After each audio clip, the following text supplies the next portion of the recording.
Shalom saudara, Bapak Ibu dimanapun saudara berada, apa kabar semuanya? Kita percaya bahwa Tuhan baik, Tuhan selalu menyertai kita. Amin saudara, Dia rindu untuk bertemu dengan kita.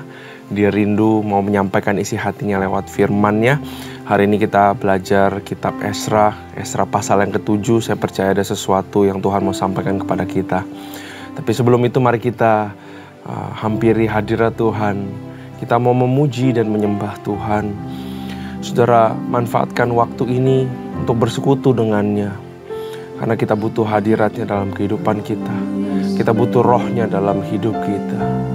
Urada bas kita bayar. Yarana bayarana masye. Kami butuh Kau Tuhan. Kami mau datang ke hadirat-Mu Bapa. Ora namanya rada bashe. Haleluya, haleluya. Oh Tuhan kami,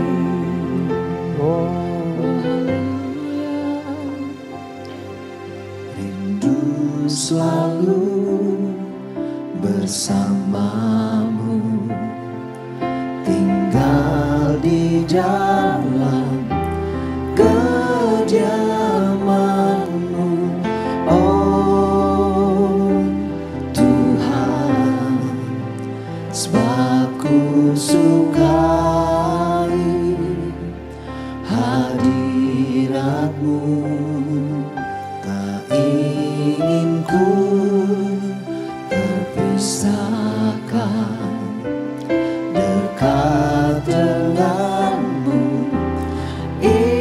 Itu yang ku rindukan, sebab ku dapati kedamaian.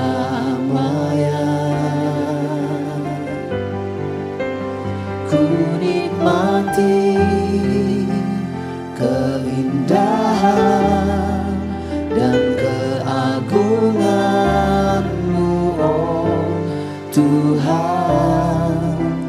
Ku nikmati kemuliaan-Mu, menyembah-Mu dengan segenap hatiku.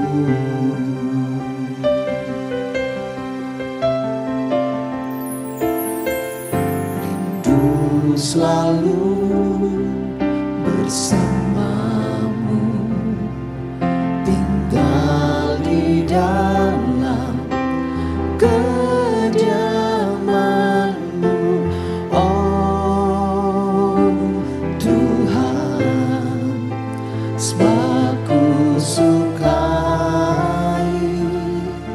hadirat-Mu, tak ingin ku terpisah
keagungan-Mu, oh Tuhan. Ku nikmati kemuliaan-Mu, menyembah-Mu dengan segenap.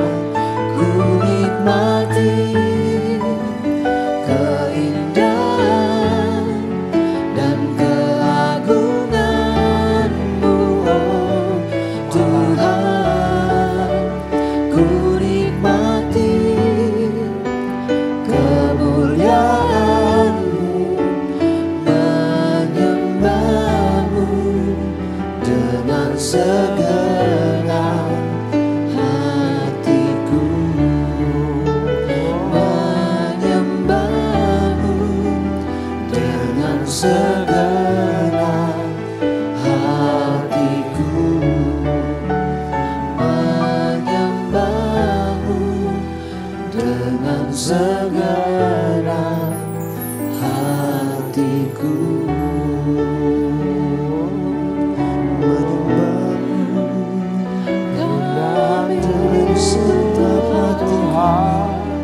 Keagungan-Mu Bapa, kemuliaan-Mu Tuhan. Kami rindukan Bapa, menikmati Kau Yesus dalam hidup kami.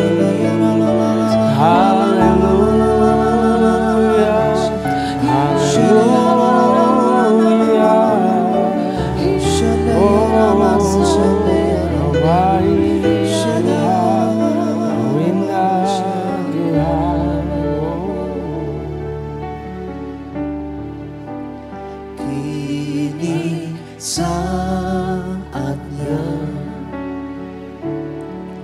berdiri di altarnya,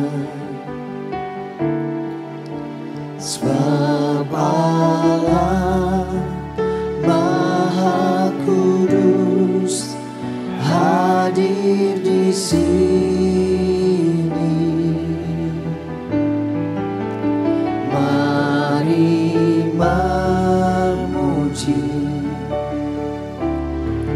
angkat tangan menyembah, sebab Allah Maha Kudus hadir di sini. Kita masuk tatap suci-Nya bersama para malaikat menyembah.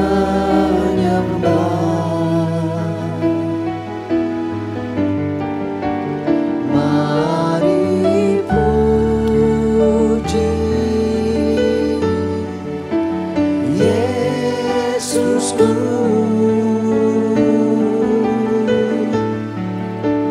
kita masuk hadirat-Nya Maha Kudus.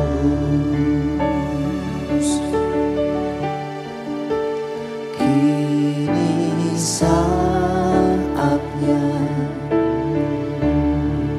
berdiri di altarnya, sebab Allah Maha Kudus hadir di sini. Mari memuji,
Yesusku.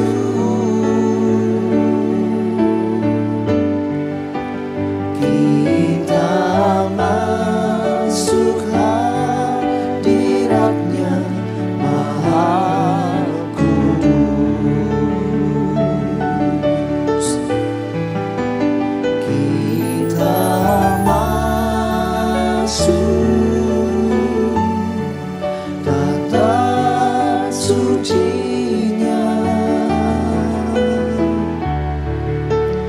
bersama para malaikat menyembah.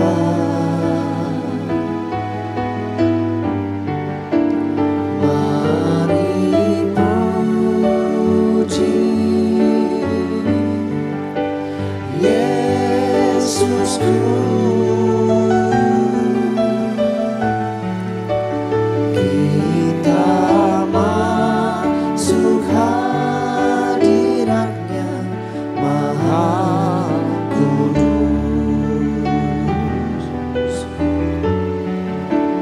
Kita masuk hadirat-Nya. Kita masuk hadirat-Nya. Kita masuk hadirat-Nya Maha Kudus.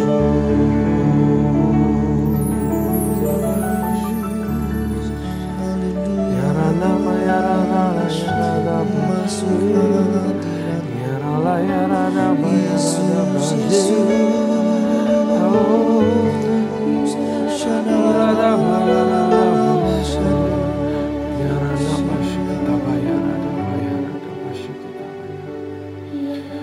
Bapa, kuduskanlah dan sucikanlah kami Tuhan.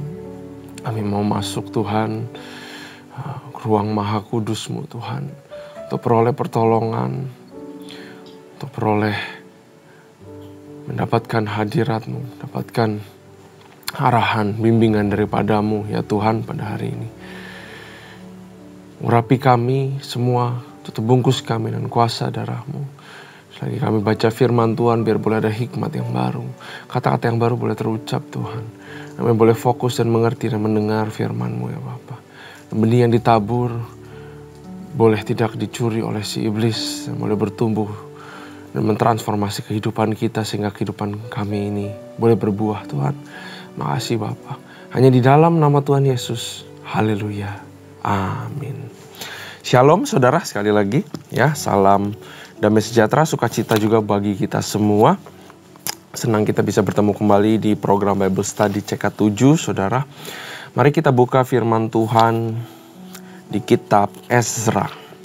Tidak disangka sekarang kita sudah maju ya saudara. Sudah sampai kitab Ezra. Mari kita buka kitab Ezra pasal yang ke-7. Ezra pasal yang ke-7. Nah, kitab Ezra ini merupakan lanjutan daripada, kan kalau saudara tahu Salomo begitu berjaya di dalam pemerintahannya, tapi kemudian anaknya itu pecah ya saudara.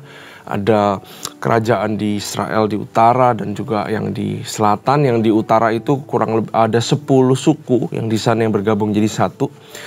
Nah, yang di selatan itu kita sebut dengan kerajaan atau Yehuda ya saudara. Itu ada suku Yehuda dan juga Benjamin. Nah saudara, kalau perhatikan bahwa yang sebenarnya membelot benar-benar daripada Tuhan, yang menyembah berhalanya tuh keterlaluan sekali, itu saudara sebenarnya yang di atas. Yang di bawah itu bisa dibilang mereka juga ntar ada raja yang bagus, ntar jelek, bagus jelek. Mereka struggle untuk menyembah Tuhan. Mereka struggle untuk terus ikut di dalam kebenarannya Tuhan. Kalau yang di atas mah udah full ikut yang jahat gitu. Nah, jadi sebenarnya kerajaan yang bawah ini lebih banyak, kalau saya lihat cukup banyak disorot saudara di Tawarik maupun di raja-raja. Sebenarnya Tuhan sedang mau menyorot kita juga, bahwa kita itu seperti ibaratnya ilustrasi bangsa Israel yang ada di selatan ini, yang sebenarnya selalu struggle untuk ikut dalam kebenarannya Tuhan, yang gampang untuk melenceng daripada firman-Nya Tuhan, Sehingga pada akhirnya kita tahu ceritanya bahwa bangsa Israel dikuasai sama Nebukadnezar, saudara, Babylon, ya, bangsa kerajaan Babylon. Mereka di exile, saudara, dibawa dari Yerusalem, ya, menjadi budaknya di sana selama kurang lebih 70 tahun. Nah, setelah dari itu ada yang namanya pergantian kerajaan, saudara. Babylon dikuasai sama Persia, ya, sama Persia, dan disitulah mulai Tuhan memakai bangsa yang tidak mengenalnya untuk mengembalikan Israel kepada tanah perjanjiannya kembali, kepada Yerusalem, dan disitulah dimulai revival dan restorasi. Nah, orang yang dipakai untuk revival restorasi ini adalah Ezra, saudara. Dan Ezra ini bukan nabi, tapi dia adalah guru agama, dia guru Taurat, dia juru tulis. Kesukaannya adalah membaca firman Tuhan pagi dan malam. Kesukaannya adalah meneliti firman Tuhan. Dan orang inilah yang dipakai untuk kebangunan rohani, ujung tombak pertama. Kita tahu juga ada Yeremia, ya, ada Yeremia yang juga ikut terus menjaga iman Israel supaya tidak mati seluruhnya. Tapi Ezra di sini dipakai khusus sama Tuhan. Ya, artinya Tuhan memakai firman-Nya. Dia guru agama, dia mengerti Taurat, dia mencintai Taurat. Itu istilahnya seperti Tuhan memakai firman-Nya untuk restorasi. Dari sini aja, ya, belum masuk gitu, saudara, kita sudah bisa melihat sebuah garis besar di mana restorasi, revival, kebangunan, ya, pemulihan hubungan, pemulihan keluarga, pemulihan apapun, pemulihan dalam kehidupan kita. Bahkan pemulihan skala besar, pemulihan generasi, pemulihan gereja, pemulihan masyarakat, pemulihan bangsa. Ini saya ngomong secara spiritual. Selalu harus dimulai daripada berbalik kepada firman-Nya, saudara. Ya, this is about the power of the word of God. Ezra diberi kuasa oleh raja untuk mengatur kebaktian dalam rumah Allah.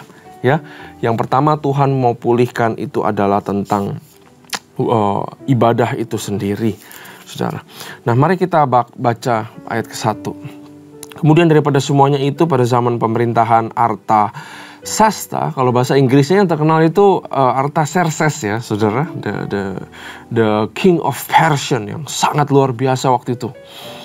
Artasasta, raja negeri Persia, maka berangkatlah Ezra bin Zeraya bin Azaria bin Hilkiah bin Salum bin Zadok bin Ahitub bin Amaria bin Azaria bin Merayot bin Zeraya bin Uzi bin Buki bin Abisua bin Binehas bin Eleazar bin Harun, yaitu Harun imam kepala. Jadi Ezra ini orang Lewi, saudara. Dia ini adalah imam. Dia adalah priest. Dia bukan prophet, saudara. Bisa dibilang juga dia selain imam, dia juga adalah guru agama. Ya, terkenal kalau di bahasa Inggris terkenal Ezra the Scribe. Scribe itu adalah juru tulis, saudara. Saya percaya ini adalah satu daripada jawatan yang Tuhan panggil, yaitu seorang guru agama yang juga dipakai sama Tuhan, gak cuman prophet, gak cuman nabi. Ezra ini berangkat pulang dari Babel. Ia adalah seorang ahli kitab, mahir dalam Taurat Musa yang diberikan Tuhan Allah Israel, dan raja memberi dia segala yang diingininya oleh karena tangan Tuhan Allahnya melindungi dia. Kita bisa lihat bahwa Raja Persia memberikan sebuah dikri. Nah, saudara, yang terkenal dari Persia ini adalah kalau rajanya sekali bertitah, itu adalah bulat, mutlak, dan gak bisa diganggu gugat. Dan Tuhan memakai orang yang tidak mengenal dia untuk melindungi orang-orang Kristen. Ya, untuk melindungi ternyata Ezra. Jadi diizinkan untuk restore the spiritual revival di Yerusalem. Bahkan disupport, dilindungi, dikasih ransum, dikasih harta. Begitulah Tuhan membacking rencananya sendiri, saudara. Kadang-kadang kita suka berdoa, Tuhan, saya kepingin A, saya kepingin B, ya. Kadang-kadang kita sudah terlalu buta sama keinginan kita. Kita pengen banget keinginan kita tercapai. Sehingga kita kadang-kadang suka bias, saudara, merasa bahwa Tuhan itu pasti mengabulkan. Tuhan itu ada di pihak kita, ya, kita imankan. Itu satu hal yang baik untuk berlatih. Tapi membedakan kehendak kita dan kehendak Tuhan itu perlu di dalam doa. Karena saya percaya bahwa Tuhan selalu mensupport atau Tuhan selalu menyuplai apabila kita mau terjun melakukan kehendak-Nya. Tapi kalau kehendak kita belum tentu, karena manusia itu hatinya jahat, penuh dengan tipu daya, penuh dengan agenda-agenda khusus, saudara. Makanya nggak heran kalau semua doa kita mungkin nggak dijawab Tuhan, karena hati kita belum pure. Tapi saya percaya, saudara, kalau kita ikut Tuhan, nggak cuma keinginan pribadi toh yang kita mau dikabulkan, tapi kita juga partnernya Tuhan. Makanya di dalam kita mengerjakan pekerjaannya Tuhan, penyertaannya selalu ada, selalu melindungi. Saudara nggak perlu takut. Wah, karena saya melakukan pekerjaan Tuhan, maka urusan saya yang lain jadi hancur lebur. No, saudara, Tuhan melindungi. Kalau kita care enough sama perkaranya Tuhan, kita care enough sama rumahnya Tuhan. Ya, kalau saudara baca Hagai pernah di situ tertulis, bagaimana kamu bisa cuma mau bangun rumahmu sendiri, tetapi rumah Tuhan itu masih reruntuhan. Itu salah satu contoh di mana Tuhan invite kita untuk masuk melakukan kehendak-Nya. Untuk juga care terhadap kehendak-Nya Tuhan. Nah, kalau kita care sama kehendak-Nya Tuhan, saudara, saya percaya supply, perlindungan, ya, penyertaan, saudara, itu mengalir deras dahsyat kepada kehidupan kita. Dan bahkan kekuatannya, karunia-Nya, urapannya itulah yang equip kita untuk melakukan kehendak-Nya Tuhan. Dan saya percaya saat kita submit, Tuhan, saya kesingkirkan Tuhan keinginan pribadi saya, tapi saya mau melakukan apa yang Engkau inginkan. Saya percaya Tuhan, hidupmu akan diberkati luar biasa. Karena kita masuk ke dalam kehendak-Nya Tuhan. Amin. Ini juga Ezra masuk ke dalam kehendak-Nya Tuhan. Makanya dia dilindungi habis-habisan.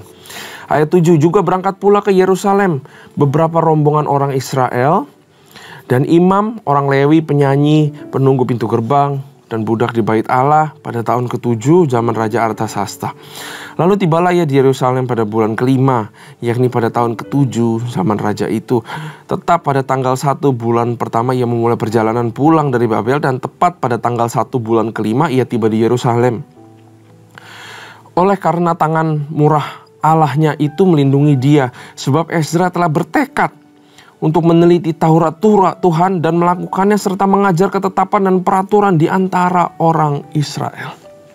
Ternyata selama 70 tahun ya pembuangan bangsa Israel, ada satu orang yang di masa sulit ya bukannya ikut murtad, tapi di masa sulit, di masa susah malah bertekad meneliti Taurat Tuhan.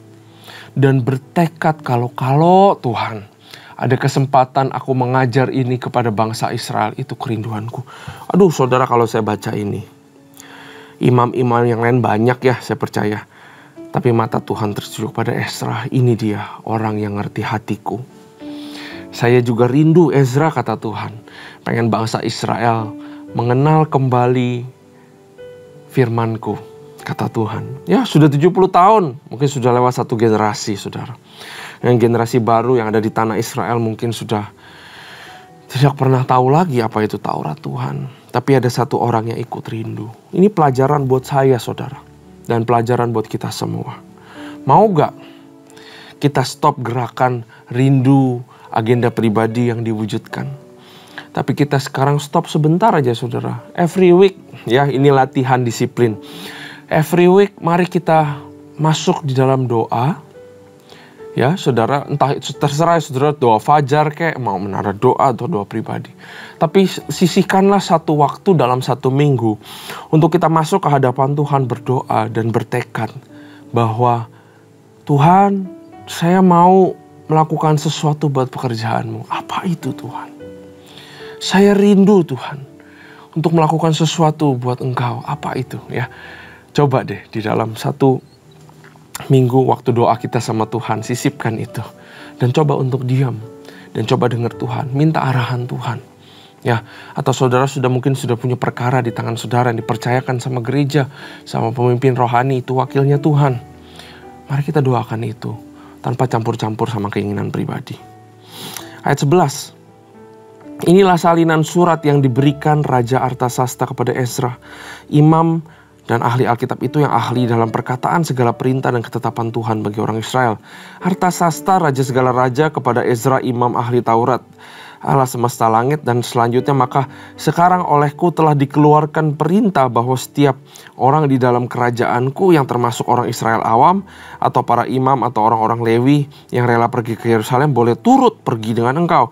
Oleh karena engkau disuruh raja serta ketujuh orang penasehatnya untuk mengadakan penyelidikan mengenai Yehuda dan Yerusalem dengan berpedoman kepada hukum Allahmu yang menjadi peganganmu. Dan untuk membawa perak dan emas, saudara lihat, perhatikan, dikasih perak dan emas yang diberikan raja serta para penasehatnya sebagai persembahan sukarela kepada Allah Israel yang tempat kediamannya di Yerusalem. Saudara, ini raja kayak raja yang mengenal Tuhan, saudara. Kita udah melihat ini pasti Tuhan di balik layar semua ini. Ayat 16. Beserta segala perak dan emas yang akan kau peroleh di seluruh provinsi Babel dengan persembahan sukarela yang akan dipersembahkan oleh rakyat para imam bagi rumah Allah mereka yang ada di Yerusalem.